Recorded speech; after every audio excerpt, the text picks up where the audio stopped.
I have been anticipating for some weeks past that things would become exciting, and they have. But hardly in the way which I foresaw. It is the old story of the unexpected happening. Suddenly events of the most extraordinary nature have come crowding on me from the most unlooked-for quarters. Let me try to take them in something like their proper order. To begin with, Sidney has behaved very badly. So badly that it seems likely that I shall have to recast my whole conception of his character. It was nearly 9 o'clock this morning when I cannot say woke up, because I do not believe that I had really been asleep, but when I returned to consciousness, I found myself sitting up in bed, trembling like some frightened child. What had actually happened to me I did not know, could not guess. I was conscious of an overwhelming sense of nausea, and, generally, I was feeling very far from well. I endeavored to arrange my thoughts, and to decide upon some plan of action. Finally, I decided to go for advice and help where I had so often gone before, to Sidney Atherton. I went to him. I told him the whole gruesome story. He could not help but see what a deep impress the events of the night had made on me. He heard me to the end with every appearance of sympathy, and then all at once I discovered that all the time Papa had been concealed behind a large screen which was in the room, listening to every word I had been uttering. That I was dumbfounded goes without saying. It was bad enough in Papa, but in Sidney it seemed, and it was, such treachery. He and I have told each other secrets all our lives. It has never entered my imagination, as he very well knows, to play him false, in one jot or tittle, and I have always understood that, in this sort of matter, men pride themselves on their sense of honor being so much keener than women's. I told them some plain truths, and I fancy that I left them both feeling heartily ashamed of themselves. One result the experience had on me, it wound me up. It had on me the revivifying effect of a cold douche. I realized that mine was a situation in which I should have to help myself. When I returned home I learned that the man whom I had found in the street was himself again, and was as conscious as he was ever likely to be. Burning with curiosity to learn the nature of the connection which existed between Paul and him, and what was the meaning of his oracular apostrophes, I merely paused to remove my hat before hastening into his apartment. When he saw me, and heard who I was, the expressions of his gratitude were painful in their intensity. The tears streamed down his cheeks. He looked to me like a man who had very little life left in him. He looked weak, and white, and worn to a shadow. Probably he never had been robust, and it was only too plain that privation had robbed him of what little strength he had ever had. He was nothing else but skin and bone. Physical and mental debility was written large all over him. He was not bad-looking, in a milk-and-watery sort of way. He had pale blue eyes and very fair hair, and, I daresay, at one time, had been a spruce enough clerk. It was difficult to guess his age, one ages so rapidly under the stress of misfortune, but I should have set him down as being about 40. His voice, though faint enough at first, was that of an educated man, and as he went on, and gathered courage, and became more and more in earnest, he spoke with a simple directness which was close akin to eloquence. It was a curious story which he had to tell. So curious, so astounding indeed, that, by the time it was finished, I was in such a state of mind, that I could perceive no alternative but to forgive Sidney, and, in spite of his recent, and scandalous misbehavior, again appeal to him for assistance. It seemed, if the story told by the man whom I had found in the street was true, and incredible though it sounded, he spoke like a truthful man, that Paul was threatened by some dreadful, and, to me, wholly incomprehensible danger, that it was a case in which even moments were precious, and I felt that, with the best will in the world, it was a position in which I could not move alone. The shadow of the terror of the night was with me still, and with that fresh in my recollection how could I hope, single-handed, to act effectually against the mysterious being of whom this amazing tale was told? No. I believed that Sidney did care for me, in his own peculiar way. I knew that he was quick, and cool, and fertile in resource, and that he showed to most advantage in a difficult situation. It was possible that he had a conscience, of a sort, and that, this time, I might not appeal to it in vain. So I sent a servant off to fetch him, helter-skelter. As luck would have it, the servant returned with him within 5 minutes. It appeared that he had been lunching with Dora Grayling, who lives just at the end of the street, and the footman had met him coming down the steps. I had him shown into my own room. I want you to go to the man whom I found in the street, and listen to what he has to say. With pleasure. Can I trust you? To listen to what he has to say, I believe so. Can I trust you to respect my confidence? He was not at all abashed. I never saw Sidney Atherton when he was abashed. Whatever the offense of which he has been guilty, he always seems completely at his ease.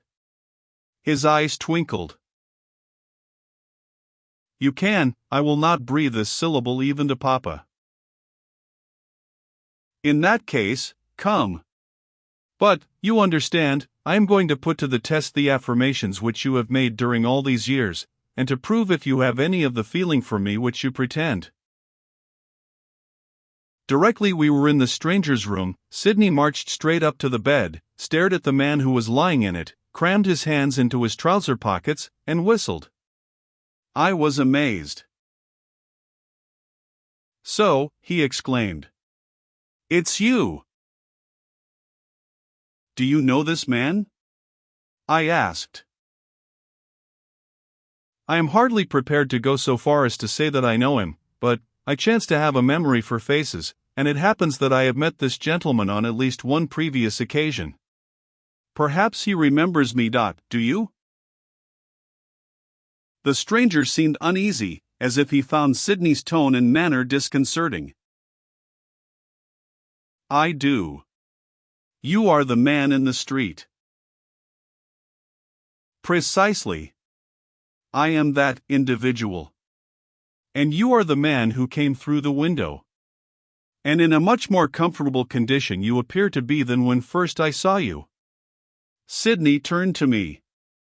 It is just possible, Miss Linden, that I may have a few remarks to make to this gentleman which would be better made in private, if you don't mind. But I do mind, I mind very much. What do you suppose I sent for you here for? Sidney smiled that absurd, provoking smile of his, as if the occasion were not sufficiently serious. To show that you still repose in me a vestige of your confidence. Don't talk nonsense. This man has told me a most extraordinary story, and I have sent for you, as you may believe, not too willingly. Sidney bowed, in order that he may repeat it in your presence, and in mine. Is that so? Well, permit me to offer you a chair. This tale may turn out to be a trifle long. To humor him I accepted the chair he offered, though I should have preferred to stand. He seated himself on the side of the bed, fixing on the stranger those keen, quizzical, not too merciful, eyes of his. Well, sir, we are at your service, if you will be so good as to favor us with a second edition of that pleasant yarn you have been spinning. But let us begin at the right end. What's your name? My name is Robert Holt. That's so, then, Mr. Robert Holt, let her go. Thus encouraged, Mr. Holt repeated the tale which he had told me, only in more connected fashion than before. I fancy that Sidney's glances exercised on him a sort of hypnotic effect, and this kept him to the point. He scarcely needed a word of prompting from the first syllable to the last. He told how, tired, wet, hungry, desperate, despairing, he had been refused admittance to the casual ward, that unfailing resource, as one would have supposed, of those who had abandoned even hope. How he had come upon an open window in an apparently empty house, and, thinking of nothing but shelter from the inclement night, he had clambered through it. How he had found himself in the presence of an extraordinary being, who, in his debilitated and nervous state, had seemed to him to be only half human. How this dreadful creature had given utterance to wild sentiments of hatred towards Paul Lessingham, my Paul. How he had taken advantage of Holt's enfeebled state to gain over him the most complete, horrible, and, indeed, almost incredible ascendancy. How he actually had sent Holt, practically naked, into the storm-driven streets, to commit burglary at Paul's house, and how he, Holt, had actually gone without being able to offer even a shadow of opposition. How Paul, suddenly returning home, had come upon Holt engaged in the very act of committing burglary, and how, on his hearing Holt make a cabalistic reference to some mysterious beetle, the manhood had gone out of him, and he had suffered the intruder to make good his escape without an effort to detain him. The story had seemed sufficiently astonishing the first time, it seemed still more astonishing the second, but, as I watched Sidney listening, what struck me chiefly was the conviction that he had heard it all before. I charged him with it directly Holt had finished. "This is not the first time you have been told this tale." "Pardon me, but it is. Do you suppose I live in an atmosphere of fairy tales?" Something in his manner made me feel sure he was deceiving me. "Sidney, don't tell me a story, Paul has told you." "I am not telling you a story, at least, on this occasion, and Mr. Lessingham has not told me. Suppose we postpone these details to a little later. And perhaps, in the interim, you will permit me to put a question or two to Mr. Holt." I let him have his way, though I knew he was concealing something from me, that he had a more intimate acquaintance with Mr. Holt's strange tale than he chose to confess. And, for some cause, his reticence annoyed me. He looked at Mr. Holt in silence for a second or two. Then he said, with the quizzical little air of bland impertinence which is peculiarly his own, "I presume, Mr. Holt, you have been entertaining us with a novelty in fables, and that we are not expected to believe this pleasant little yarn of yours." "I expect nothing. But I have told you the truth. And you know it." This seemed to take Sidney aback. "I protest that, like Miss Linden, you credit me with a more extensive knowledge than I possess. However, we will let that pass. I take it that you paid particular attention to this mysterious habitant of this mysterious dwelling." I saw that Mr. Holt shuddered. "I am not likely ever to forget him." "Then, in that case, you will be able to describe him to us." To do so adequately would be beyond my powers. But I will do my best. If the original was more remarkable than the description which he gave of him, then he must have been remarkable indeed. The impression conveyed to my mind was rather of a monster than a human being. I watched Sidney attentively as he followed Mr. Holt's somewhat lurid language, and there was something in his demeanor which made me more and more persuaded that he was more behind the scenes in this strange business than he pretended, or than the speaker suspected. He put a question which seemed uncalled for by anything which Mr. Holt had said. "You are sure this thing of beauty was a man?"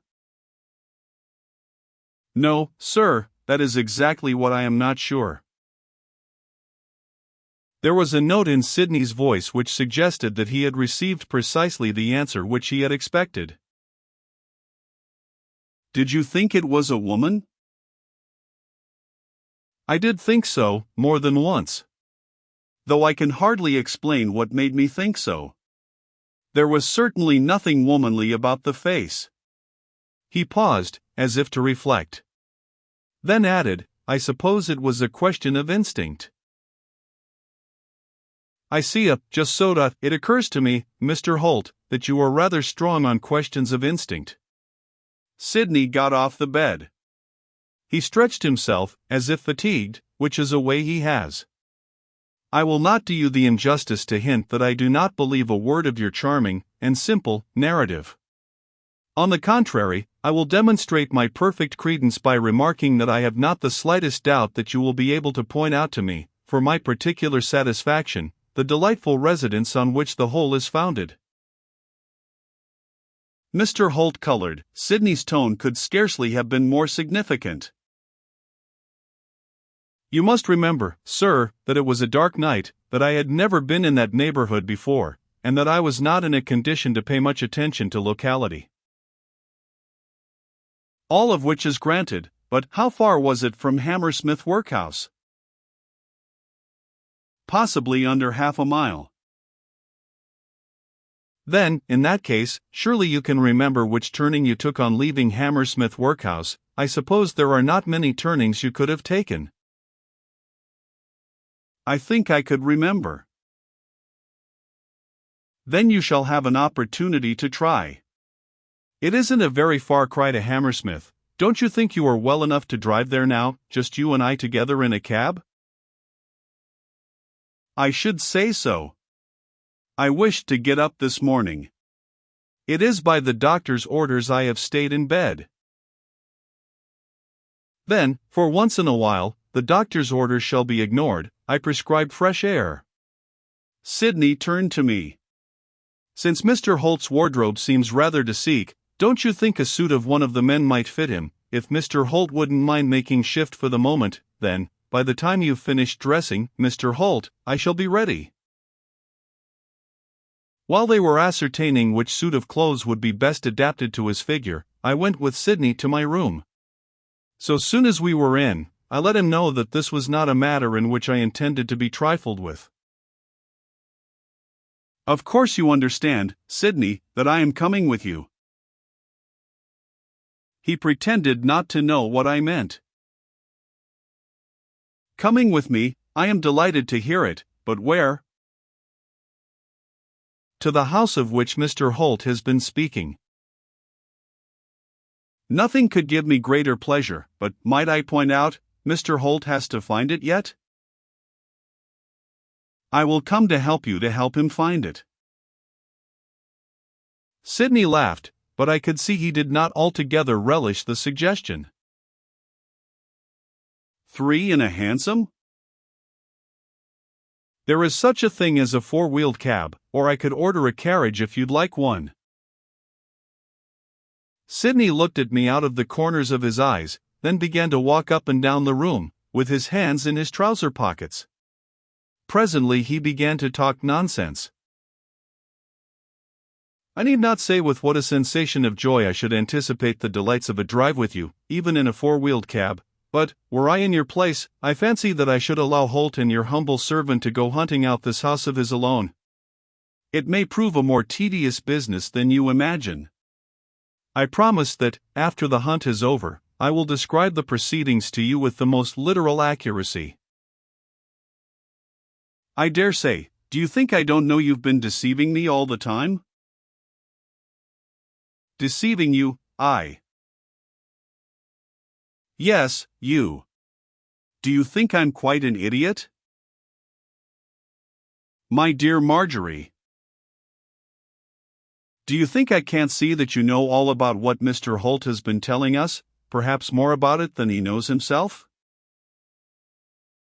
On my word, with what an amount of knowledge you do credit me. Yes, I do, or discredit you, rather. If I were to trust you, you would tell me just as much as you chose, which would be nothing. I'm coming with you, so there's an end. Very well, do you happen to know if there are any revolvers in the house? Revolvers, whatever for? Because I should like to borrow one. I will not conceal from you, since you press me, that this is a case in which a revolver is quite likely to be required. You are trying to frighten me. I am doing nothing of the kind, only, under the circumstances, I am bound to point out to you what it is you may expect.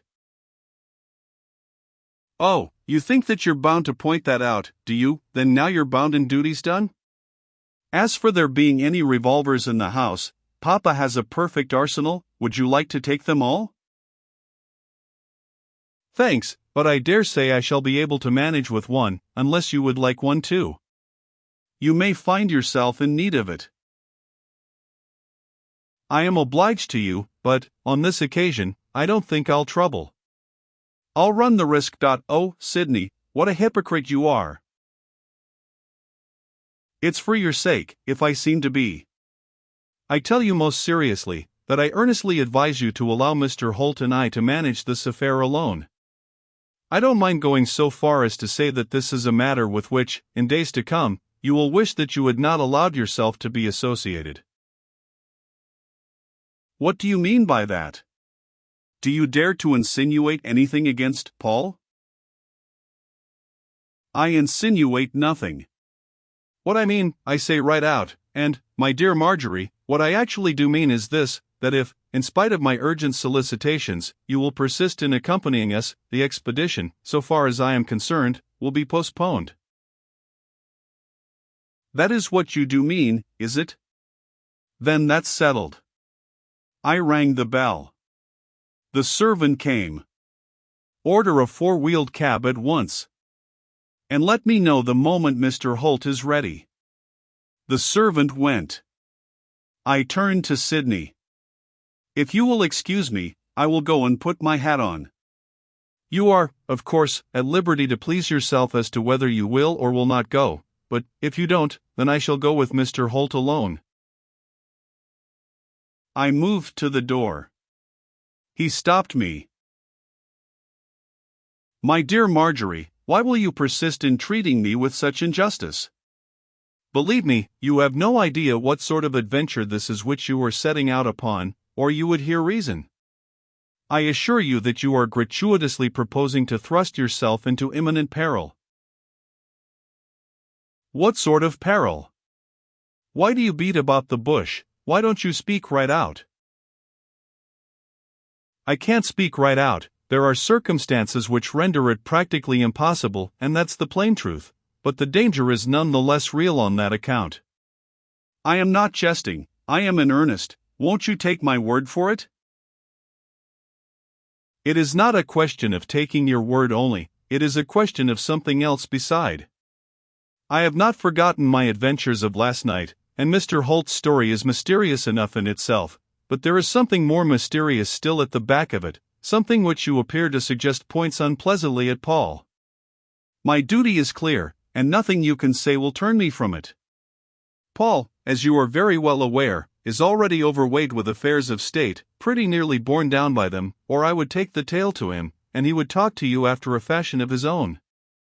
Things being as they are, I propose to show you that, although I am not yet Paul's wife, I can make his interests my own as completely as though I were. I can, therefore, only repeat that it is for you to decide what you intend to do, but, if you prefer to stay, I shall go with Mr. Holt, alone. Understand that, when the time for regret comes, as it will come, you are not to blame me for having done what I advised you not to do. My dear Mr. Atherton, I will undertake to do my utmost to guard your spotless reputation. I should be sorry that anyone should hold you responsible for anything I either said or did. Very well, your blood be on your own head. My blood? Yes, your blood. I shouldn't be surprised if it comes to blood before we're through to. Perhaps you'll oblige me with the loan of one of that arsenal of revolvers of which you spoke. I let him have his old revolver, or, rather, I let him have one of Papa's new ones. He put it in the hip pocket in his trousers.